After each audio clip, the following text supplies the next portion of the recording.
அல்லாஹுடைய தூதர் ஸல்லல்லாஹு அலைஹி வஸல்லம் மக்காவிலிருந்து மதீனாவிற்கு வந்த பொழுது யூதர்கள் முஹர்ரம் மாதத்துடைய 10வது நாள் நோன்பு வைத்திருந்தார்கள். அல்லாஹுடைய தூதர் ஸல்லல்லாஹு அலைஹி வஸல்லம் யூதர்கள் முஹர்ரம் மாதத்துடைய 10வது நாள் நோன்பு வைப்பதன் காரணம் என்ன என்று கேட்டார்கள். அதற்கு யூதர்கள் பதில் சொன்னார்கள், இந்த நாளில்தான் நபி மூசா அலைஹிஸ்ஸலாம் அல்லாஹ்வின் உதவியால் அவர்களும் அவர்களுடைய சமூகமும் ஃபிரௌனிடமிருந்து காப்பாற்றப்பட்டு ஃபிரௌன் கடலில் மூழ்கடிக்கப்பட்ட நாள்.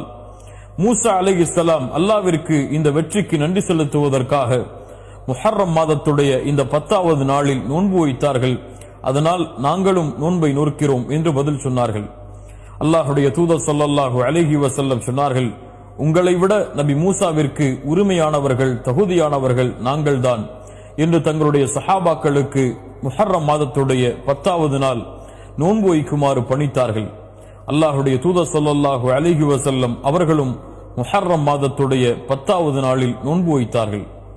கண்ணியத்துக்குரியவர்களை பின்னால் சஹாபாக்கள், அல்லாஹுடைய தூதரே, யூதர்களோடு ஒப்பிடுவது போல் இருக்கிறதே, யூதர்களும் முஹர்ரம் மாதத்துடைய 10வது நாளில் நோன்பு வைக்கிறார்கள், நாமும் முஹர்ரம் மாதத்துடைய 10வது நாளில் நோன்பு வைக்கிறோம்.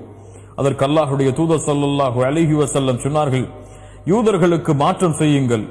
லஇன் இஷ்து இலா காபில் லஅஸூமன்ன التاسع, நான் அடுத்த ஆண்டு உயிரோடு இருந்தால் 9வது முஹர்ரம் மாதம் 9வது நாளும் நோன்பு வைப்பேன் என்று அல்லாஹுடைய தூதர் முஹம்மது ரசூலுல்லாஹ் ஸல்லல்லாஹு அலைஹி வஸல்லம் சொன்னார்கள்.